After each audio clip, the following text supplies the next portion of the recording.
वालेकुम। उम्मीद करता हूँ आप लोग जो है वो खैरियत से होंगे। ठीक है, आज जो है वो 2022 के एनईडी के पास पेपर सॉल्व करेंगे। याद रखिएगा, पास पेपर बहुत ज़्यादा इम्पॉर्टेंट हैं क्योंकि ये जो है वो पेपर में लग जाते हैं और इस तरह के क्वेश्चन पूछ लिए जाते हैं। अच्छा, आपने वीडियो अच्छी तरह देखनी है और ग्रुप में भी ज़रूर ऐड हो जाना। और मैं आपको बता दूं कि मैं आपको जो है वो एक टेस्ट दूंगा जो कि इसी पास पेपर से बनेगा, जो हम नीचे सॉल्व करेंगे। ठीक है, तो अगर आपने अच्छी तरीके से ये पास पेपर की वीडियो देखी तो आप इस तरह के जो एमसीक्यूज है वो सॉल्व कर लोगे। ठीक है, तो चलो अब इसको सॉल्व करते हैं और इसको चेक करते हैं कि ये कैसे होगा। अच्छा, कहा जा रहा है, सबसे पहले एमसीक्यूज देखते हैं। अच्छा, टेस्ट जो है ना मैंने डिस्क्रिप्शन में रखा है, तो डिस्क्रिप्शन में जाके देख लेना। सही है। अच्छा, सबसे पहले एमसीक्यूज देखते हैं, उसमें क्या है।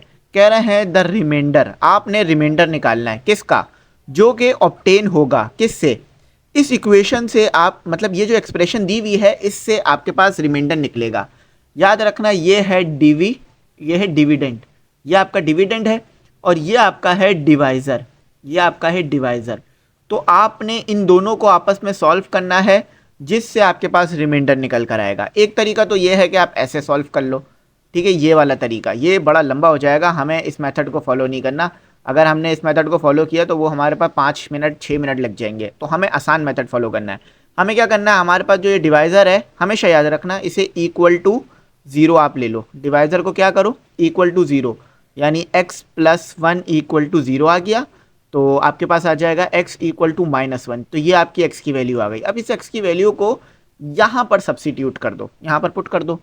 तो पुट कर लेते हैं, तो ये आ गया 3 और ये आ गया हमारा -1 और पावर 4 प्लस 7 और -1 पावर क्यूब प्लस 8 और -1 माइनस और ये -1 और -3। देखो मैंने कुछ नहीं किया, जस्ट जो है यहाँ पर वैल्यूज़ को सब्सिट्यूट कर दिया। ठीक है, वैल्यूज़ मेरे पास सब्सिट्यूट हो गई। अब देखो आप लोगों को पता है कि अगर आपके पास पावर इवन है तो इवन पावर क्या करती है, माइनस ख़त्म कर देती है। तो यानी ये जस्ट 3 आ जाएगा और ऑड पावर माइनस ख़त्म नहीं करती, तो ये -7 आ जाएगा। और ये पावर 1 है यानी ऑड है, तो ये -8 आ जाएगा और ये +2 आ जाएगा, -3 आ जाएगा। अच्छा, अब इसे जो है सैमुल्टेनियसली आप सॉल्व कर दोगे। अच्छा एक मिनट, ये पावर स्क्वायर है। ठीक है, ये हमने स्क्वायर लगाना भूल गए थे, तो ये प्लस हो जाएगा अगेन। ठीक है, गलती हो जाती है। अच्छा वो हमने देख लिया। ठीक है, तो अब इसे ज़रा सॉल्व कर दो, बस जस्ट आपका आंसर आ जाएगा। 3 - 7 + 8 + 2 - 3, द आंसर इज़ 3। तो 3 हमारा जो है वो निकल कर आ रहा है और अल्हम्दुलिल्लाह 3 बिल्कुल ठीक आ रहा है। सही है, तो 3 हमारा ए वाला जो है वो करेक्ट है। बात समझ आई ना। देखो मुश्किल तो नहीं था ना, इतना मुश्किल तो कराऊंगा भी नहीं मैं आपको, आसान आसानी कराऊंगा। ठीक है, आ जाओ दूसरे पे आ जाओ। अच्छा देखो भाई, अब आपके पास इन्होंने कहा है कि आपने वो GM AM ये सब पढ़ रखा है ना, अरेथमेटिक मीन ज्योमेट्रिक मीन, ये उसी से रिलेटेड सवाल आया हुआ है। कह रहे हैं डिटरमाइन, आपने क्या डिटरमाइन करना है, द 4 टर्म्स, आपने 4 टर्म्स निकालनी है। यानी इस 4 और 128 के दरमियान 4 नंबर और आने हैं। वो 4 नंबर आपने बताने हैं कौन से हैं, वो यहाँ पे लिख के भी दिए हुए। अब पता करने का बहुत आसान तरीका है, वो भी मैं आपको बताऊंगा। सही है। अच्छा, विच टू टुगेदर फॉर्म। अच्छा, और ये जो सीरीज दी हुई है ना, ये ज्योमेट्रिक मीन की है। ज्योमेट्रिक मीन में क्या होता है कि आपके पास कॉमन रेशो जो है वो सेम आ रहा होता है। फॉर एग्जाम्पल A2/A1 करोगे तो आपके पास रेशो सेम आएगा। ठीक है, सेम आएगा, ये आपने पढ़ा होगा आई होप। अच्छा, तो देखो अब इसको करने का तरीका सुनो। एक तरीका तो ये है कि आप कॉमन रेशो चेक कर लो। आप 8/2 करो, 8/4 करो 2 आएगा। 16/8 करो तो भी 2 आएगा। 32/16 करो तो भी 2 आएगा। और यहाँ भी सेम 2 आ रहा है। अब ये तो नहीं है क्योंकि इधर तो कॉमन रेशो ही सेम नहीं आ रहा और ये भी हमारा नहीं है। इन दोनों में से हमारा एक जवाब है। अब देखो फॉर्मूला सुनो, फॉर्मूला क्या होता है। फॉर्मूला आपके पास होता है ARn-1। ठीक है, अब ए क्या है, ये जो पहली टर्म होती है ना, ये पहली टर्म ये ए होती है, ये ए होती है। अब आर क्या है, आर जो है वो आपके पास है, आर आपके पास क्या है, आर आपके पास है कॉमन रेशो। ठीक है, कॉमन रेशो हो गया। कॉमन रेशो को निकालने का तरीका सीखो। कॉमन रेशो को निकालने का तरीका होता है आपके पास, इधर से निकाल लेते हैं। ठीक है, इससे निकाल लेते हैं। तो A2/A1, इससे आप कॉमन रेशो निकाल लो। इनमें से किसी से भी निकाल सकते हो कॉमन रेशो। तो कॉमन रेशो निकलेगा आपके पास 8/4, तो ये आ गया आपके पास 2। तो R = 2 कॉमन रेशो आ गया आपका। सही है। अच्छा, तो कॉमन रेशो आ गया। अब इसमें पुट करो, ए हमारा है 4, आर हमारा है 2, और पहली वैल्यू निकालनी है तो n इक्वल टू 1 रख लो, तो 1 माइनस 1, तो ये आपके पास 4 ही आ जाना है। ठीक है, तो अब देखो 4 तो ऑलरेडी गिवन है ना, यानी 4 तो नहीं होगा, 4 से आगे की चीज़ें होंगी। अब दूसरा निकालते हैं। अब n की वैल्यू 2 रख के कैलकुलेशन करो, n की वैल्यू 2 रख के कैलकुलेशन करो, तो 4 तो वही सेम रहेगा, फॉर्मूला यही यूज़ हो रहा है। और क्या आ गया आपका, 2 आ गया, 2 माइनस 2, तो ये 8 हो गया आपका, यानी ये वाला तो आ रहा है। अब आगे और भी निकाल के वेरीफाई करते हैं। अब n इक्वल टू 3 रख के कैलकुलेट करो, तो ये आ गया 4, ये आ गया 2, ये आ गया 3 माइनस 1 4, और ये आ गया 2 का स्क्वायर, तो ये आ गया आपके पास, ये हो जाएगा क्या, 4 और 4 मल्टीप्लाई बाय 4 8 हो जाएगा, यानी सॉरी 8 नहीं होगा, 16 हो जाएगा। ठीक है, 16 हो गया ये आपके पास। यानी मतलब क्या हुआ कि ये वाला जो हमारा सही है जवाब, ठीक है, ये वाला जवाब हमारा सही है। ठीक है, तो सी इसका हमारा करेक्ट आंसर आ गया। अच्छा चलो, अब आ जाओ रिलेटिव मैक्सिमा और मिनिमा वाला सवाल कराता हूँ आपको, समझना बात को। ठीक है, अगर ये आ जाए ना आपके पास पेपर में इसी तरह के और भी, तो भी आप इजीली कर सकते हो। अब देखो, रिलेटिव मैक्सिमा और रिलेटिव मिनिमा आपने पढ़ा होगा, ठीक है, डेरिवेटिव के चैप्टर्स में ये पढ़ाया जाता है। इसमें सबसे पहले पता है क्या करते हैं, सबसे पहले आपने लेना होता है डेरिवेटिव। सबसे पहले क्या करना है, रिलेटिव मैक्सिमा और रिलेटिव मिनिमा निकालने के लिए डेरिवेटिव लेना है।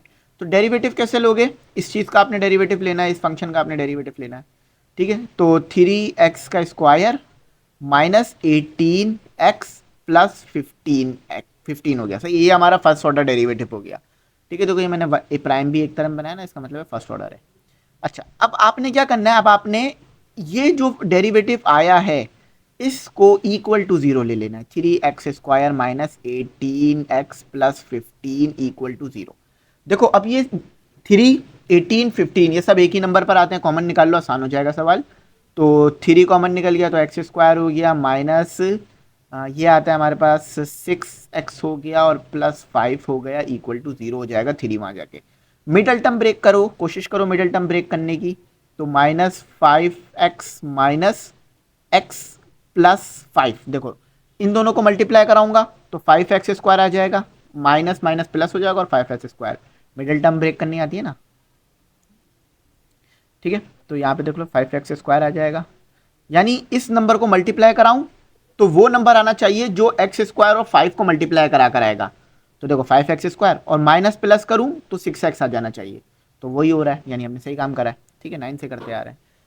अब जरा कॉमन भी निकाल लेते हैं, तो x कॉमन निकाल लिया तो यहाँ बच गया x माइनस 5, और यहाँ -1 कॉमन निकाल लिया तो ये बच गया x माइनस 5। देखो x माइनस 5 कॉमन निकाल लो, x माइनस 5 को कॉमन निकाला तो x minus 1 equal to 0, obvious है 0 यहाँ भी होगा, 0 यहाँ भी होगा। ठीक है, तो x माइनस 0, अब देखो प्रोडक्ट है तो 0 दोनों पे अलग अलग अप्लाई हो जाएगा। ठीक है, और x माइनस 1 इक्वल टू 0, तो x equal to 5, x equal to 1, तो ये जो बड़ी वैल्यू है ना हमारी रिलेटिव मैक्सिमा की तरफ चली जाती है। ठीक है, तो ये a हमारा इसका जवाब आ रहा है। समझ में आई बात, वेरीफाई भी कर लेना चाहो तो। अच्छा, अब ये सवाल है गलत, इस सवाल में हुई हुई गलती। गलती क्या है कि जो सर्कल की इक्वेशन होगी ना उसमें कभी भी पावर क्यूब नहीं होगी, पॉसिबल नहीं है। ठीक है, नॉट पॉसिबल, नॉट पॉसिबल। आपने जब भी सर्कल का चैप्टर पढ़ा है कभी पावर क्यूब देखी है? अगर पावर क्यूब है तो वो तो इक्वेशन सर्कल की ही नहीं बन सकती। तो ये गलत है, ये गलत है, ये सर्कल की इक्वेशन यहाँ गलत दी हुई है। X square plus y square minus 2y और प्लस 3/2 इक्वल टू 0, ये होगी सर्कल की इक्वेशन। अब देखो जब सर्कल की इक्वेशन ही गलत आ गई तो हो सकता है कि ये जो आंसर है हमारा ये निकले ही ना। तो अब हम इसमें जो है वो नन ऑफ दीस वाला जो ऑप्शन होता तो वो ही ठीक होता, क्योंकि तो गलत है। लेकिन फिर भी मैं सॉल्व करना सिखा देता हूँ, क्योंकि गलती तो यहाँ पर हुई हुई है, आगे नहीं दी हुई होगी गलती। ऐसा नहीं है कि आगे भी गलत होगा, आगे तो ये ठीक ही दिया हुआ होगा। तो चलो इसको ज़रा मैं सॉल्व करना सिखाता हूँ आपको, और आपकी ज़िंदगी थोड़ी सी आसान बनाते हैं। सही है, चलो इसको ज़रा सॉल्व करते हैं। देखो सॉल्व करने का तरीका क्या है, इसको कि एक्स स्क्वायर हो गया प्लस वाई स्क्वायर हो गया माइनस 2y हो गया, और इक्वल टू के दूसरी तरफ ले जाओ, इक्वल टू के दूसरी तरफ ले चलो इसे। ठीक है, इक्वल टू के दूसरी तरफ ले जाओ तो ये हो जाएगा -3/2। अब देखो इक्वल टू के दूसरी तरफ ले जाने का बहुत बड़ा रीज़न है, वो अभी आपको नजर आने लगेगा। अब स्टैंडर्ड इक्वेशन ऑफ सर्कल बताओ क्या होती है, यानी general standard equation, standard equation of circle.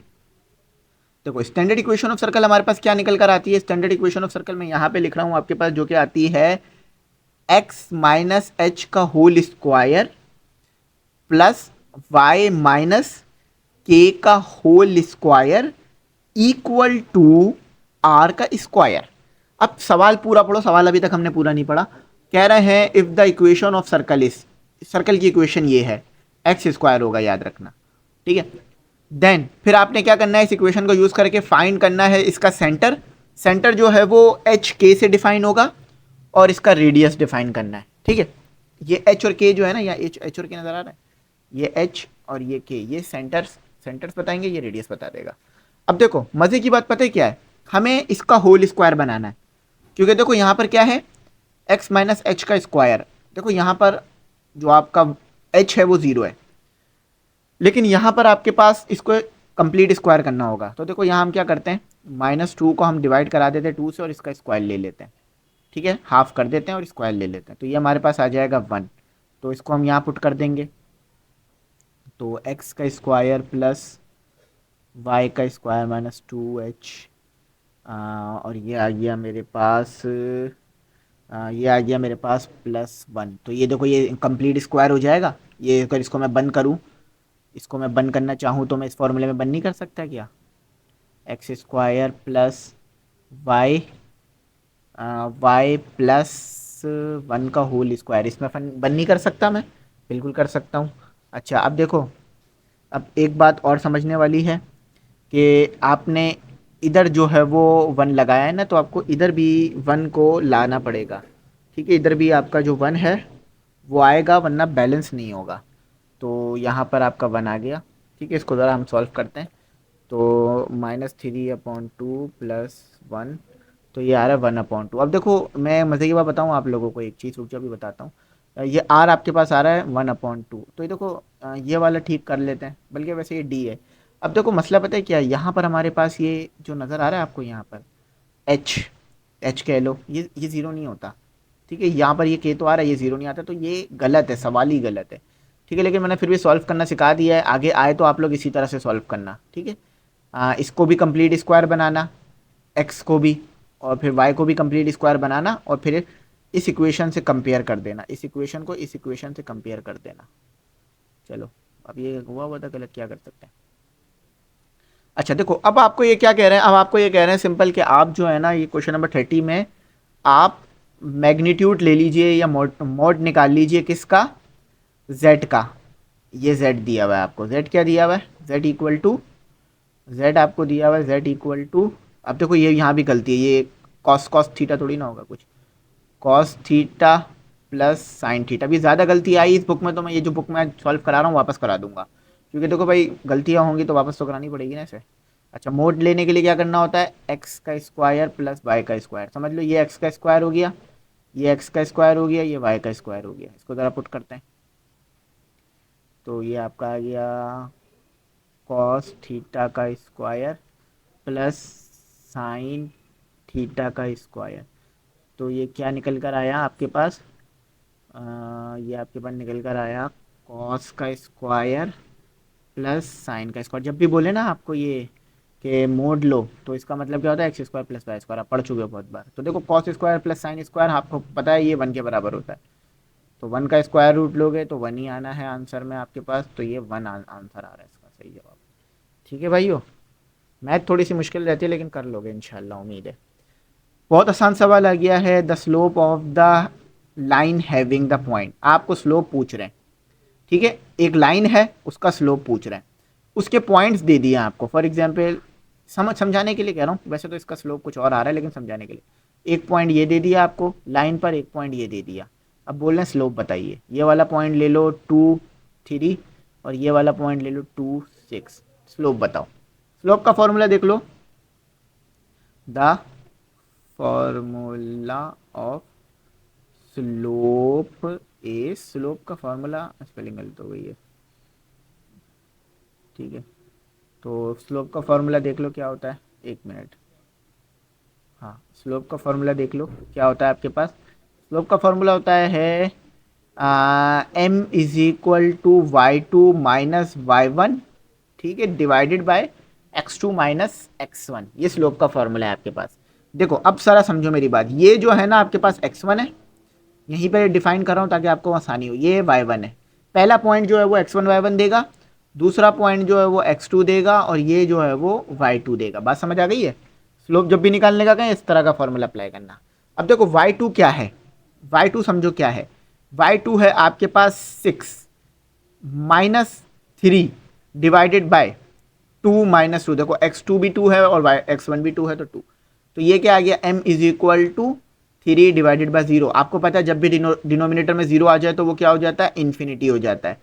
Infinity, slope infinity है, इनफाइनाइट है, तो ये इसका ठीक है आपका जवाब। ठीक है, याद रखना इस चीज़ को, भूलना मत, भूलोगे तो मुश्किलात का सामना हो जाएगा।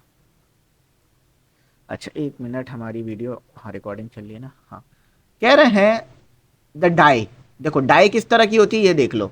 आपने खेला होगा लूडो, तो वो लूडो में जिसको आप छक्का बोलते हो ना, जिसे आप छक्का बोल रहे होते हो, वो डाई होती है आपकी बेसिकली।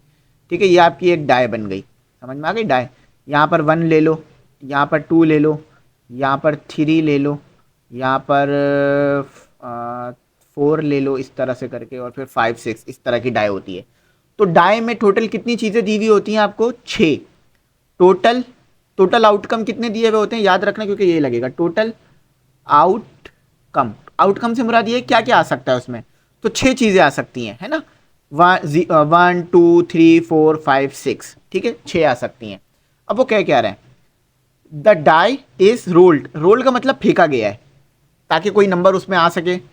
फाइंड द प्रोबेबिलिटी, आपने ये प्रोबेबिलिटी बतानी है कि ऑड नंबर आने की क्या चांसेस हैं, कि ऑड नंबर आ जाए। देखो अब जरा बात सुनो, समझो। 1 2 3 4 5 6, 6 नंबर आ सकते हैं ना टोटल, इसमें काउंटिंग करेंगे तो 6 नंबर आ सकते हैं। मगर हमें कौन कौन सा नंबर चाहिए, ऑट। ऑट नंबर आने के क्या चांसेस है, 1 2 3। तो तीन तीन ऐसे नंबर हैं जो कि हैं हमारे ऑड है। अब प्रोबेबिलिटी का फॉर्मूला देखो, प्रोबेबिलिटी का फॉर्मूला होता है favourable outcome, favourable outcome, favourable outcome यानी जो आप लाना चाह रहे हो आउटकम, और total outcome, total outcome, outcome. अब देखो फेवरेबल आउटकम यानी जो आउटकम आप लाना चाह रहे हो, आप क्या लाना चाह रहे हो, 3 ऐसी चीजें आप लाना चाह रहे हो जिसमें ऑड नंबर है, जैसे 1 3 5, तो 3 हो गया। और टोटल कितने 6 नंबर हैं, 6 में से आपने 3 लाने हैं जो कि ऑड होंगे आपके, बाकी इवन और ऑड भी हैं। तो ये 1 पर आता है, ये 2 पर आता है, तो आपके पास प्रोबेबिलिटी है 1/2। अगर मैं कहूँ तो 0.5, और अगर परसेंटेज की ज़ुबान में कहूँ तो मेरे पास है 50%। तो असल जो हमारा जवाब है ये, तो ये हमारा ए ठीक है। बात समझ आई। अच्छा अब देखो ये वाला जो सवाल है ना, ये वाला सवाल, एक मिनट ज़रा, ठीक है एक मिनट ज़रा। हाँ ये वाला सवाल हमारा गलत है, इसे हम रहने देते हैं क्योंकि इसमें कुछ एरर है। देखो इसके पॉइंट्स भी इन्होंने पूरे नहीं दिए हुए, तो हटा देते हैं। काफ़ी एरर इस बुक में मुझे पकड़ में आ रहे हैं, तो अगर हुआ तो मैं ज़रूर इसे चेक कर लूँगा। ठीक है चलो आगे चलते हैं, आगे करते हैं। देखो ये तो आपको, मुझे उम्मीद है खुद ही समझ में आ गई होगी बात कि इसमें ये क्या पूछ रहे हैं। देखो ये पूछ रहे हैं आपके पास सेट ऑफ पॉइंट, आपके पास सेट है पॉइंट का, यानी पॉइंट्स हैं आपके पास, ठीक है, बहुत सारे पॉइंट्स हैं। अच्छा जब आप डिस्टेंस निकाल रहे हो ना, the distance of which from, जब आप डिस्टेंस निकाल रहे हो ना इस पॉइंट से, a given point is constant, वो कांस्टेंट आ रहा है। देखो क्या कह रहे हैं जरा बात समझो। देखो वो कह रहे हैं, ये सर्कल बनाया मैंने, ठीक है, अगर शायद सही नहीं बनाओ लेकिन ये सर्कल है। अब देखो आपके पास बहुत सारे पॉइंट है, यहाँ पर भी पॉइंट है, यहाँ पर भी पॉइंट है, यहाँ पर भी पॉइंट है, यहाँ पर भी पॉइंट है, यहाँ पर भी पॉइंट है। लेकिन जब आप डिस्टेंस निकाल रहे हो ना दो पॉइंट्स के दरमियान, वो सेम आ रहा है हर तरफ से। ऐसा क्यों सेम आ रहा है, वजह क्या है कि भाई जहां से भी डिस्टेंस निकाल रहे हो वो सेम मिल रहा है। इसलिए सेम आ रहा है कि जो आपको पॉइंट्स दिए हुए हैं ना वो सर्कल के दिए हुए हैं, और आप सेंटर से लेकर डिस्टेंस निकाल रहे हो, इसीलिए सेम आ रहा है। तो इसका मतलब क्या है, ये जीरो नहीं है, इसका मतलब होगा आपके पास सर्कल। ठीक है, सर्कल आ रहा होगा, पैराबोला स्ट्रेट लाइन नहीं है, ऐसा नहीं होता। तो कह रहे हैं ना, अ सेट्स ऑफ पॉइंट, आपके पास पॉइंट्स मौजूद हैं या उसके सेट्स मौजूद हैं, from of which from a given points, इससे जब आप निकाल रहे हो डिस्टेंस तो वो कॉमन आ रहा है, कांस्टेंट आ रहा है बार बार, तो इसका मतलब है सर्कल मौजूद है, उसके पॉइंट्स दिए मैं आपको। अच्छा यहाँ यहाँ जाओ। अच्छा देखो, आपको याद होगा कि हमने chapter number 5 class first year में एक फॉर्मूला पढ़ा था सम निकालने का। कब? जब आपके पास इंटीजर पे पावर क्यूब हो, तो इसके लिए हमने एक फॉर्मूला पढ़ा था। देखो इंटीजर है ना, 1 2 3 और इसी यहाँ बीच में क्या आएगा 4 5 6 7 8 9 10 10, यानी आपको n की वैल्यू दी हुई है 10। तो इंटीजर हो, पावर क्यूब हो, तो उसमें सम निकालने का फॉर्मूला देखो बच्चों, n+1 डिवाइडेड बाय क्यूब, नहीं स्क्वायर, सॉरी स्क्वायर है, डिवाइडेड बाय 2। तो चलो वुड पुट कर दो। तो n कितने, 10 है ना, 1 से लेके नंबर 10 तक तो 10 ही होंगे ना, 10 10 प्लस 1, सॉरी 10 10 क्या बोलना है, 10। अब डायरेक्ट एक साथ सॉल्व कर डालो इसे, ज़रूरत नहीं है कि हम जो है वो पूरा स्टेप शो करें कि भाई कैसे होगा ये। ठीक है, हमें पता है कैसे कर रहे हैं हम। ठीक है, अच्छा तो हमने क्या किया, हमने 10 मल्टीप्लाई बाय किया 10 प्लस 10 को ही प्लस कर दिया 1 से और डिवाइड कर दिया 2 से। द आंसर इज, आंसर क्या आ रहा है जब इसको आप सॉल्व करोगे, तो 3025। दिस इज हमारा right answer, this is the right one. ठीक है भाई और बहनों, बस समझ आई ना। अच्छा चलो इधर आ जाओ। अब क्या कह क्या रहे हैं, अब ये आसान सवाल है, ये तो बड़ा आसान है, समझ में आ जाएगा आपको। ये तो इन्होंने बताया नहीं है किसके बराबर है, आई थिंक ए होगा, कुछ ए होगा शायद, ये ए सेट होगा कुछ, देख रहे हो गलतियां बहुत हैं। एंड बी, ये आपके पास बी आ गया। कह रहे हैं find the range of binary, आपने इसमें रेंज बतानी है, रेंज क्या है। देखो याद रखना, ये जो पहला नंबर होता है ना, जो पहला एलिमेंट होता है, ये डोमेन बताता है। क्या बताता है ये? डोमेन। और ये भी डोमेन बताएगा, समझ रहे हो बात? मैं आपको जरा समझाता हूं। देखो जब भी आपके पास सेट्स दिए हुए हो ना, तो ये जो भी होगा, ये जो भी हो, ये डोमेन बताएगा। ठीक है, हमेशा जो पॉइंट होगा ना, उसमें पहली चीज डोमेन बताएगी, दूसरी चीज आपको क्या बताएगी, रेंज बताएगी, रेंज। आप कभी जिंदगी में परेशान नहीं होगे, देखना अब इंशाल्लाह। तो ये क्या हो गई डोमेन, ये क्या हो गया, ये हो गई आपकी रेंज। आपको रेंज निकालनी है ना, तो यानी ए रेंज है और ये आपकी रेंज है। तो आपके पास क्या आ गई, रेंज क्या आ गई, रेंज आपके पास ये आ गई। बात समझ आई? तो ये डोमेन और ये रेंज होती है आपके पास। अच्छा समझ में आ गया ना, याद रखोगे ना जिंदगी बना, सही याद रखेंगे। चलो, वैसे यहाँ पर आप सिंपल कर सकते हो। यहाँ पर पहले बता दूं, बाय पार्ट का फॉर्मूला लग रहा है। ठीक है, यहाँ लग रहा है बाय पार्ट फॉर्मूला। अब बाय पार्ट फॉर्मूला क्या होता है वो मैं आपको इससे आगे वाले क्वेश्चन में कराऊंगा, वो वहां लग रहा होगा। लेकिन याद रखना, जब भी आपसे बाय पार्ट फॉर्मूला लगाने को कहें और आपके पास उसमें एक्सपोनेंट मौजूद हो, तो आपको मैं एक फॉर्मूला और लिखवा रहा हूं जो कि आप लगा सकते हो और अपना आंसर निकाल सकते हो। वो क्या है? General formula. क्या है जनरल फॉर्मूला? देखो जनरल फॉर्मूला, देखो मैं सबसे पहले बोल रहा हूं यहां पर बाय पार्ट लग रहा है। ठीक है, बाय पार्ट लग रहा है, मगर बाय पार्ट से करोगे ये काफी लंबा हो जाएगा, हमें एमसीक्यूज करना है, लॉन्ग नहीं करना। ठीक है, तो इसीलिए मैं एक शॉर्ट फॉर्मूला बता रहा हूं, वो लगा लो। लेकिन उसके लिए जरूरी ये है कि ई मौजूद हो, ई मौजूद होना चाहिए। ठीक है, उसके लिए ये जरूरी है, ई मौजूद होना चाहिए आपके पास। ठीक है, एक्सपोनेंट मौजूद होना चाहिए, एक्सपोनेंशियल मौजूद होना चाहिए आपके पास। अब देखो फॉर्मूला क्या है, फॉर्मूला ये है एक्स ई की पावर ए एक्स और डी एक्स। अब एक्स क्या है, ये आपका एक्स हो गया। ठीक है, ये एक्स हो गया, 4x है बेसिकली ये, और 2x, समझ रहे हो ना बात, और पावर में 2x। अच्छा, ये किसके बराबर होगा, x अपॉन a। x को तो नहीं छेड़ना क्योंकि x यहां भी दिया हुआ है, यहां भी दिया हुआ है, तो x को नहीं छेड़ना, बस a को छेड़ना। e a की पावर x, ठीक है, -1 अपॉन a इंटीग्रेशन e की power ax divided by dx। अब देखो करना क्या है, a क्या दिया हुआ है, a तो आपको समझ में आ रहा होगा ना, ये 4 नहीं है, a आपका 4a ये है आपका। देखो यहाँ देखो, यहाँ देखो, ये चीज a है, इस फॉर्मूले में ये चीज a है, तो यानी ये 2a है आपका। ये शायद 4a समझ में आ रहा हो, 4a नहीं है। अच्छा अब देखो, इसमें a मौजूद है, 4 मौजूद है ना। देखो फॉर्मूला इतने के लिए है, फॉर्मूला इतने के लिए ये 4 इजाफी है, तो आपको क्या करना पड़ेगा, 4 यहां भी लगाना पड़ेगा और 4 यहां भी लगाना पड़ेगा। आगे लगा रहा हूं क्योंकि जगह नहीं है, ठीक है, ताकि आपके पास ये चीज बन जाए। ये चीज बन गई है आपकी, अब आप लगा लो। और ये फॉर्मूला कब लगेगा, जब आपके पास एक्सपोनेंट दिया हुआ, एक्सपोनेंशियल दिया हुआ। अच्छा तो चलो अब फॉर्मूला लगाते हैं। देखो x तो एज इट इज आएगा और a आ गया यानी 2। देख लो कितना आसान हो गया, 2x माइनस 1/2। और एक बात याद रखना, हमारे पास 4 मल्टीप्लाई हो रहा है, यहाँ पे लिख लेते हैं 4, सही। अच्छा इंटीग्रेशन e2x dx, ये तो मैं फिर भी हल्के हल्के कर रहा हूँ, लेकिन आप लोग अगर करोगे ना और तेज हो जाएगा। अच्छा देखो अभी 4 को रखते हैं इसी तरह, आगे फिर सॉल्व करा लेंगे। अच्छा देखो ये 1/2 आ गया। अब इसका इंटीग्रेशन क्या होगी, याद रखना एक्सपोनेंशियल की इंटीग्रेशन आपके पास ये होती है कि जो भी x के साथ होगा वो डिवाइड में आ जाएगा। देखो e⁻²x एज इट इज लिखा रहेगा, जो भी x के साथ है कोएफिशिएंट कुछ भी है वो डिवाइड में आ जाएगा, और प्लस c, ये याद रखना बस, सही। तो देखो इससे इस 4 से ये 2 कैंसिल हुआ, तो क्या बचा 2, ठीक है, 2x e⁻²x।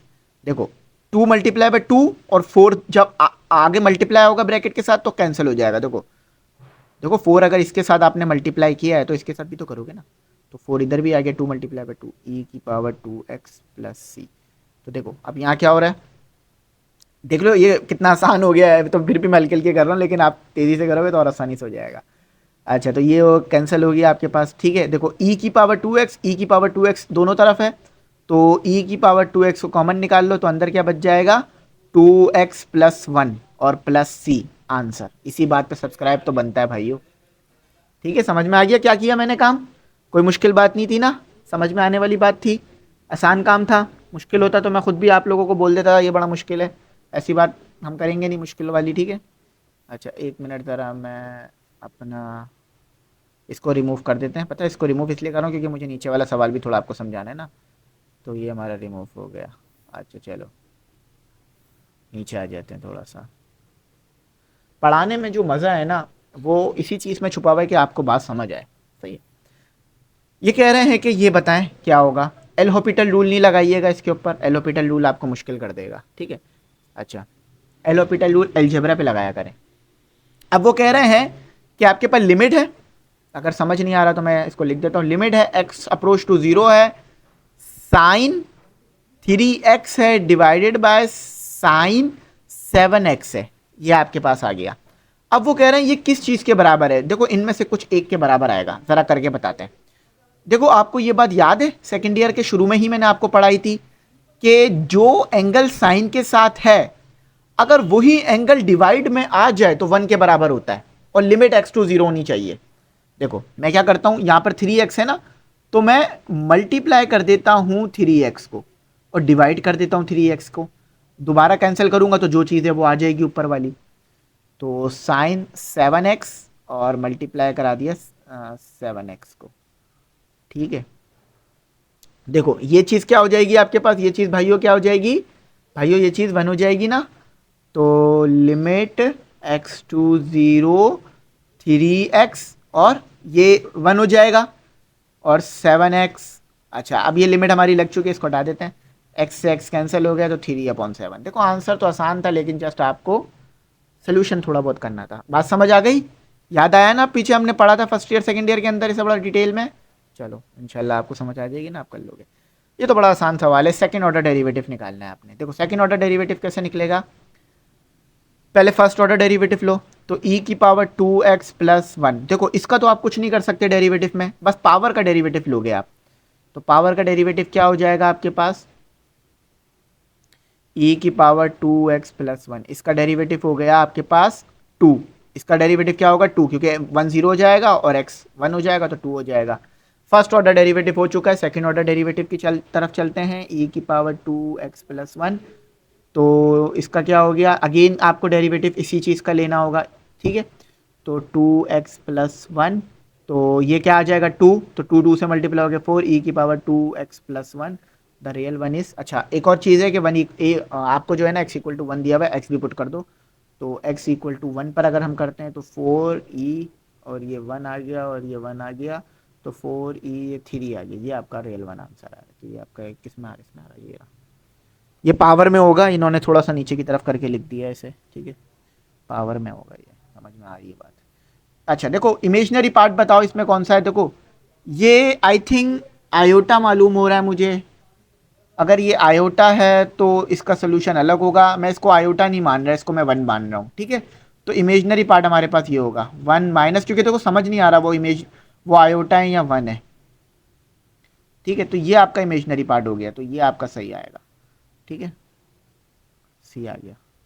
अच्छा अब देखो जरा इसका सोल्यूशन देखना, इसका ना सोल्यूशन देखना और सोल्यूशन के अंदर बात को समझने की कोशिश करना। देखो आपके पास क्या दिया हुआ, साइन आर्क, ठीक है, 10 1/3 ये आपको दिया हुआ है। इसका मतलब क्या है कि थीटा आपको क्या दिया हुआ है, ये थीटा होता है ना साइन के साथ, तो ये थीटा आपको दिया हुआ आर्क 10 1/3। बात क्लियरिटी में है बहुत ज्यादा, ठीक है मेरे भाइयों। अच्छा जरा देखो बात सुनो, अब हम यहां पर एक फॉर्मूला लगाएंगे। फॉर्मूला क्या है, फॉर्मूला है h is equal to whole radical p का स्क्वायर प्लस b का स्क्वायर, यानी परपेंडिकुलर का स्क्वायर। ये ऊपर वाला परपेंडिकुलर है, ये 1/3 परपेंडिकुलर है, 1 परपेंडिकुलर है और ये बेस है। तो क्या निकला है आपके पास, 1 का स्क्वायर प्लस 3 का स्क्वायर, तो क्या आया आपके पास, ये आपके पास आ गया 10। तो देखो आपके पास जो रियल वन निकल कर आ रहा है वो आ रहा है, अगर मैं इसे सब्सिट्यूट कर दूं तो ये आ रहा है 1/10, ठीक है, यहाँ पुट होगा ना ये, तो 1/10 आएगा। अब इसको ऐसे नहीं छोड़ा जा सकता, डिनोमिनेटर में नहीं छोड़ा जा सकता, तो इधर और डिवाइड करा देते हैं। तो देखो यहाँ क्या हो जाएगा, स्क्वायर रूट 10 और 10, तो ये आपका सही वन आंसर है, ठीक है।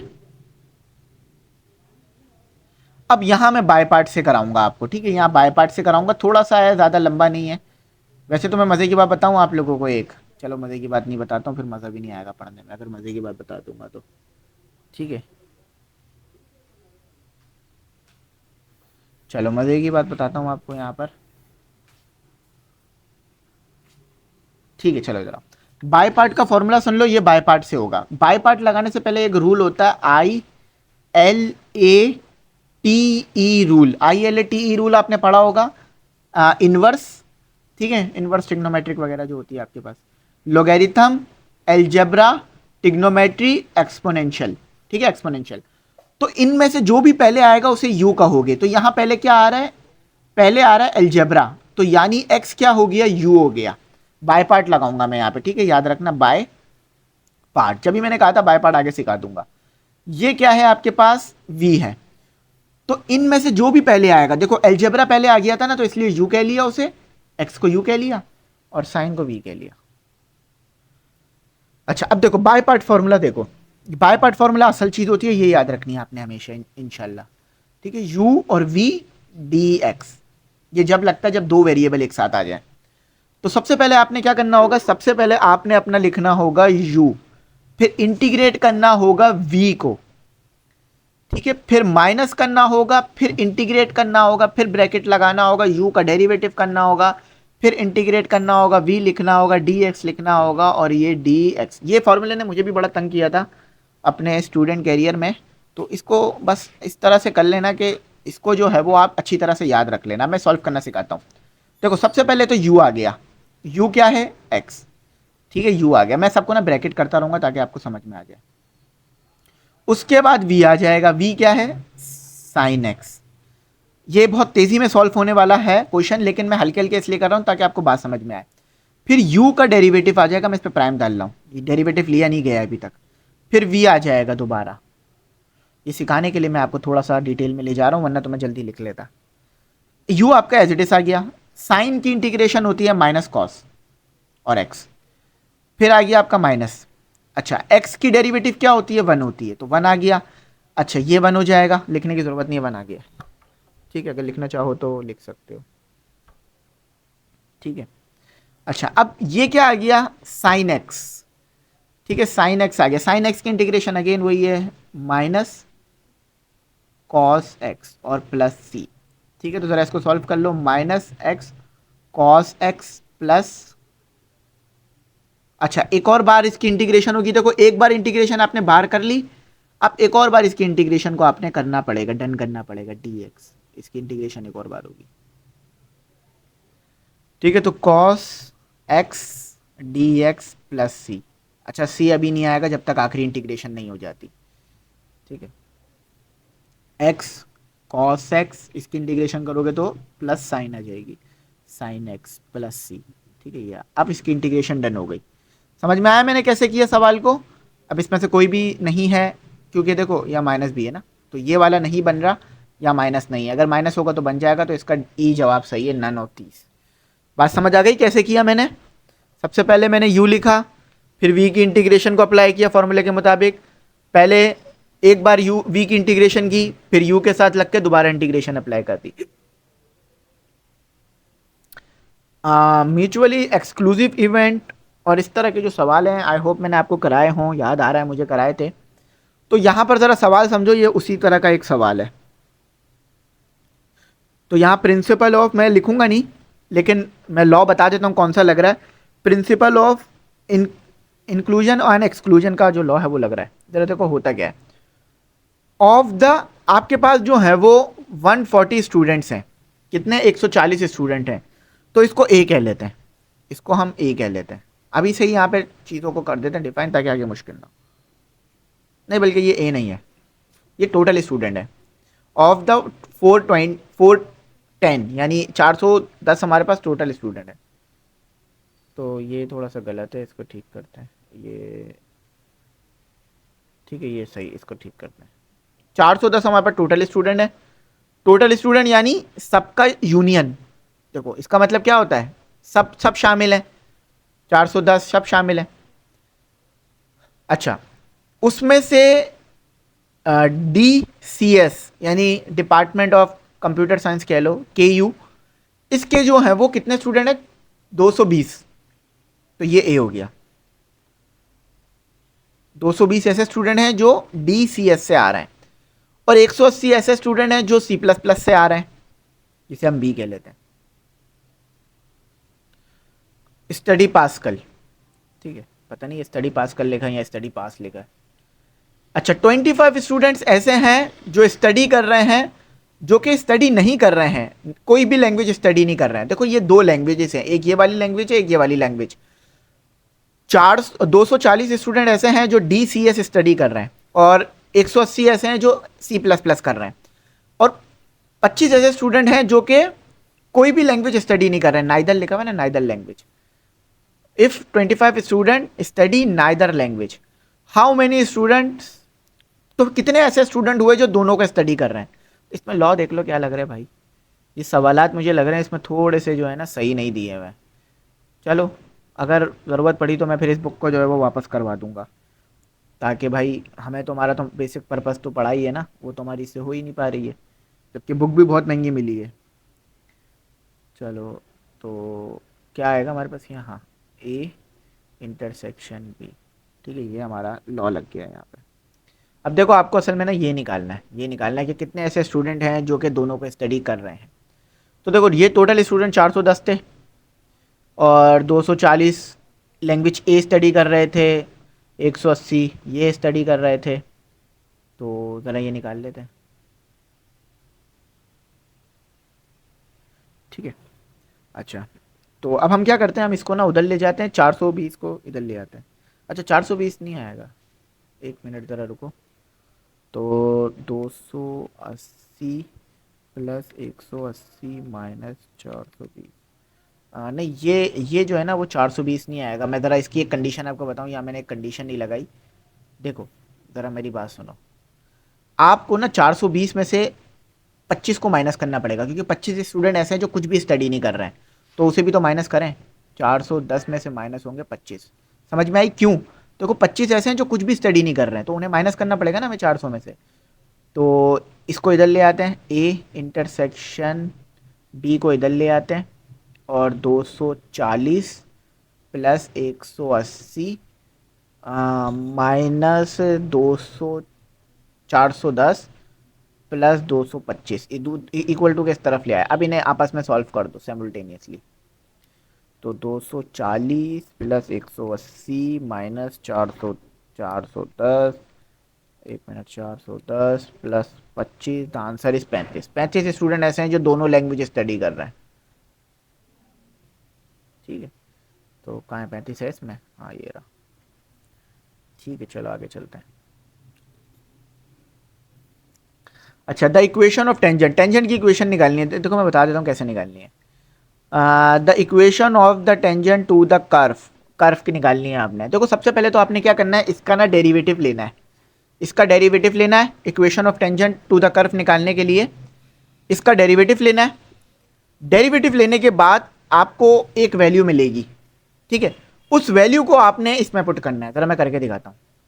तो d y is equal to d x is equal to 2x का स्क्वायर -1, ये आपके पास आ गया। ठीक है, अब इसके अंदर आप 1 पुट कर दो। देखो क्योंकि आपको ना ये x1 दिया हुआ है ना, इसलिए। तो ये 1 आ गया और ये 1 आ गया, तो ये 1 जवाब आ रहा है आपके पास। ठीक है, 1 आ गया। अब आपने क्या करना है, अब आपने ये x की वैल्यू क्या है आपके पास 1, देखो ये 1 है ना, इसको यहाँ पर पुट कर दो। मैंने डेरिवेटिव इसलिए लिया ताकि मैं चेक करूँ इक्वेशन ऑफ टेंजेंट सही है या नहीं। ठीक है, तो ये 1 का स्क्वायर हो गया, -1 हो गया, +1 हो गया, तो आंसर आपके पास क्या आएगा, 1 से 1 कैंसिल हो जाएगा, y इक्वल टू 1 और x इक्वल टू 1, दोनों 1 1 आ रहे हैं। अच्छा, अब इक्वेशन ऑफ टेंजेंट निकालने के लिए आपने स्ट्रेट लाइन की इक्वेशन को यूज़ करना पड़ेगा। y minus y1 equal to m और x माइनस x1। ठीक है, तो y एज इट इज़ रहेगा, ये क्या आ गया 1, और ये स्लोप भी 1 लिया जाएगा। ठीक है, 1 रख लो, 1 और 1 माइनस x1। ठीक है भाइयों। अच्छा, तो एक गलती हो रही है हमसे, इस गलती को ज़रा करेक्ट करो, इस गलती को करेक्ट करो। वो गलती ये है, ये हमने थोड़ा गलत लिख दिया है। x तो एज इट इज़ आ जाएगा और -1 ही आएगा, तो ये इसको सॉल्व करोगे तो -1 से -1 कैंसिल हो जाएगा, तो y इक्वल टू x आ रहा है। अच्छा, अब देखो इनमें से कौन सा वाला ठीक आ रहा है, ये वाला आपके पास ठीक है। देखो कैसे, कि x को इधर ही रहने दो, y को उधर ले जाओ, इक्वल टू 0 कर लो, ये आपके पास ठीक आ गया। ठीक है भाइयों, समझ आ गई। अच्छा देखो, ये वाला जो सवाल है ना, मैं ज़रा बता देता हूँ कैसे होगा। ये वाला सवाल मैं आपको बता देता हूँ कैसे करना है। मैं ज़रा रिमूव कर दूँ, काफ़ी एमसीक्यूज होते हैं इसमें। अब ज़रा ये देखो, ये वाला, इसमें कह रहे हैं ए का आपने इन्वर्स निकालना है, या इन्वर्स ए का ए निकालना है। तो इसमें तरीका ये होता है कि जो आपको दिया हुआ मैट्रिक्स 5 3 1 3 -4 2 -7 -10 और 0, और फिर लेना होता है 1 0 0 1 0 0 0 0 1। अब करना पता है क्या है, आपने इसके ऊपर रॉ ऑपरेशन लगाना है। तो रॉ ऑपरेशन लगाने से आपके पास इन्वर्स आ जाता है। लेकिन मजे की बात है, ये अपने आप में एक बहुत बड़ा ऑपरेशन होता है, अपने आप में एक बहुत बड़ा मेथड होता है इसमें, तो ये इधर नहीं आएगा, तो इसलिए हम इसका ई लगाकर आगे चलते हैं। वरना अगर मैं आपको ये कराने बैठा ना, तो सिर्फ यही कराता रह जाऊंगा। अच्छा देखो, एसोसिएटिव लॉ ऑफ मल्टीप्लिकेशन। देखो ये वर्ड मल्टीप्लिकेशन का बहुत वाजे है, ये वर्ड जो मल्टीप्लिकेशन है ये बहुत ज़्यादा वाजे है। तो आपने मल्टीप्लिकेशन के लिए लॉ लगाना है। तो देखो एसोसिएटिव लॉ में क्या होता है, और मल्टीप्लिकेशन के लिए पहले ए होगा, फिर ब्रैकेट बना हुआ होगा बी सी पे, फिर ए भी ब्रैकेट में होगा, सी अलहदा होगा, तो बी के मजे हैं वो ब्रैकेट में ही है। तो ये आपके पास एसोसिएटिव लॉ है, पढ़ा होगा आपने, आई होप आपको याद होगा। अच्छा देखो, एक इक्वेशन है आपके पास जिसमें, 1 मिनट ज़रा हम इसे बंद करते हैं, ये टैब जो खुल गया हमारा, हाँ वीडियो रिकॉर्डिंग पर है ना, हाँ। अच्छा देखो, हमारे पास एक फंक्शन है, बल्कि फंक्शन है, फंक्शन में आप x की वैल्यू कुछ भी रख लो, c ही आ रहा है, तो इसका मतलब क्या है, कांस्टेंट फंक्शन है। अब देखो मैं x की वैल्यू रख दूं 1000, तो भी मेरा जो c है वो तो कांस्टेंट है ना, उसने तो तब्दील नहीं होना। अगर ये 5 आ रहा है तो हर सिचुएशन में 5 आएगा, चाहे मैं x की वैल्यू कुछ भी रख दूं, तो इसका मतलब है ये कांस्टेंट फंक्शन हो गया हमारा। ठीक है, चलो आगे चलते हैं। अच्छा, अब हम इसको सॉल्व करते हैं। देखो ये आपको क्या दिया हुआ है, e की power x minus 1 divided by x। आप इसको कैसे सॉल्व करोगे, इसके ऊपर एल हॉपिटल रूल लगा दो बच्चों। एल हॉपिटल रूल क्या करता है, एल हॉपिटल रूल, अच्छा सबसे पहले समझो एल हॉपिटल रूल लगता कब है, जब आप लिमिट पुट करो और इन्फिनिटी आ जाए तो एल हॉपिटल रूल लगाना पड़ता है। फॉर एग्जाम्पल मैं यहाँ जीरो पुट करूंगा, अगर डिनोमिनेटर में जीरो आ गया तो ये तो इन्फिनिटी हो जाएगा। तो मुझे आप इसको सॉल्व करने के लिए एल हॉपिटल रूल लगाना है। एल हॉपिटल रूल क्या करता है, न्यूमिनेटर का भी डेरिवेटिव कर देता है, डिनोमिनेटर का भी डेरिवेटिव कर देता है, इसका भी डेरिवेटिव इसका भी डेरिवेटिव। तो e की पावर x का डेरिवेटिव e की पावर x ही होता है, माइनस 1 का डेरिवेटिव 0 होता है और x का डेरिवेटिव 1 होता है। अब इसके अंदर जरा लिमिट पुट करो, अप्लाई लिमिट, अप्लाई लिमिट करो, अप्लाई लिमिट करो, e की पावर 0 पुट करोगे तो क्या आएगा 1, यानी आपका जवाब है 1। देखा कितना मजे से निकल कर आया जवाब, 48 है ना, हाँ 1 है, बी आर सही। अच्छा अब देखो, अब हमारा आखिरी जो क्वेश्चन है, मतलब दो रहते हैं हमारे। सबसे पहले तो ये कर लो, फिर मैं ये वाला ना कराता हूँ क्योंकि अजान हो रही है, तो अजान हो जाएगी तो फिर वो अजान के एहतराम में जो है हम वीडियो को थोड़ा पॉज कर देंगे, ठीक है, ताकि फिर हमें समझ में आ जाए, फिर आगे अजान के बाद और नमाज के बाद करेंगे इंशाल्लाह। सही है, इस सवाल को मैं यहाँ लिख रहा हूँ 1/9 plus x square D x. इस सवाल को मैं अभी थोड़ी देर में कराता हूँ, पहले 50 पे आ जाते हैं। सही है, all the students of a class, class में जितने भी स्टूडेंट थे उन्होंने परफॉर्म किया पुअरली, अच्छा परफॉर्म नहीं किया मैथमेटिक्स में। जब आपको पता है बच्चे अच्छा परफॉर्म नहीं करते तो टीचर क्या करते हैं, ग्रेस मार्क्स दे देते हैं, ग्रेस मार्क्स दे देते हैं, मतलब हर स्टूडेंट को 10 मार्क्स एक्स्ट्रा दे दिए। तो टीचर ने डिसाइड किया मैं कभी भी ग्रेस मार्क्स नहीं देता, ठीक है। The teacher decided to give a grace marks, कि बच्चों को मैं ग्रेस मार्क्स दूंगा। अब ग्रेस मार्क्स कितने, 10 ग्रेस मार्क्स दिए मैंने बच्चों को, ऑफ स्टूडेंट, हर स्टूडेंट को। अब इनमें से कौन सी स्टेटिस्टिकल मेजरमेंट है जो चेंज नहीं होगी। फॉर एग्जाम्पल मैं सब बच्चों को 10 मार्क्स तो दे रहा हूं, मगर एक चीज चेंज ही नहीं हो रही, वो चीज क्या है ये बताओ। चलो मैं थोड़ा करके दिखाता हूं आपको, इंशाल्लाह बहुत अच्छा डाउट क्लियर होगा।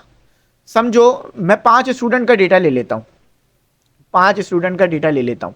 एक स्टूडेंट के नंबर थे 10, एक स्टूडेंट के नंबर थे 20, एक के नंबर थे 30, एक के नंबर थे 40, एक के नंबर थे 50। देखो कितने बुरे नंबर आए हुए ना, सबको 10 नंबर दे दिए मैंने, तो इसके हो गए 20, इसके हो गए 30, इसके हो गए 40, इसके हो गए 50, इसके हो गए 60। लेकिन एक चीज चेंज नहीं हुई, मिड वैल्यू, मिड वैल्यू जो थी वही रही, है ना।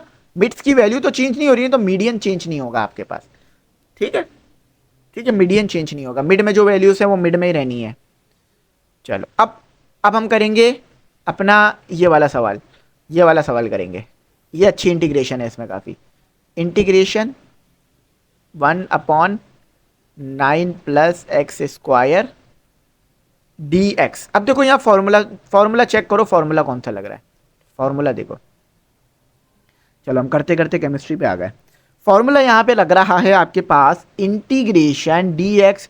आपकी जो बुक है ना मैथ की सेकेंड ईयर की, उसका पेज नंबर 150 देखो, तो उस पर ये फॉर्मूला लिखा हुआ है, a square plus x square equal to 1/a tan inverse x upon a plus e। अब देखो ये फॉर्मूला लग रहा है, कैसे पता चल रहा है, देखो सबसे पहले तो ये करो कि 9 जो है ना, 9 कैसे आया होगा। देखो ये फॉर्मूला कैसे लग रहा है कि पहले मैं इसको जरा फॉर्म बना देता हूं सही से, कि 1/3 का स्क्वायर यानी 9 बन जाना है, दोबारा सही किया हमने काम, प्लस एक्स का स्क्वायर और डी एक्स। सही है, तो देखो यानी डी एक्स है, डी एक्स है, इंटीग्रेशन है, इंटीग्रेशन है, ए का स्क्वायर यानी कांस्टेंट का स्क्वायर है, कांस्टेंट का स्क्वायर है, एक्स का स्क्वायर है, एक्स का स्क्वायर है, तो यानी फिर ये चीज़ किसके बराबर हुई, इसके बराबर। तो फॉर्मूला क्या बना 1/3, ए आपके पास 3 है, याद रखना, देख लो ये ए है आपका, और tan इनवर्स x/3 प्लस सी, आंसर है ये हमारा। ठीक है, लो चलो ये तो पहले ही हो गया हमारा काम। ठीक है, यहाँ पर आके ये हमारा कंप्लीट हो गया, ये हमारा सही जवाब है। देखो हमने भी यही निकाला है ना, गलत तो नहीं निकाला, देखो यही निकाला ना, 1/3 tan इनवर्स x/3 प्लस सी। चलो देख रहे हो बिल्कुल ठीक आ गया ना। तो आई होप यहाँ तक आपको समझ में आ गया होगा। वीडियो को यहीं तक रखते हैं, ठीक है। मैंने अपनी तरफ से पूरी कोशिश की है कि आपके डाउट कॉन्सेप्ट्स वगैरह को अच्छी तरह क्लियर करूँ, लेकिन फिर भी भाई हो सकता है कुछ रह गया हो, कुछ समझ ना आया हो, तो पूछ लेना, मैं इंशाल्लाह गाइड करने की पूरी कोशिश करूँगा। थैंक्स फॉर वॉचिंग, अल्लाह हाफिज़, अपनी कीमती दुआओं में ज़रूर याद रखना।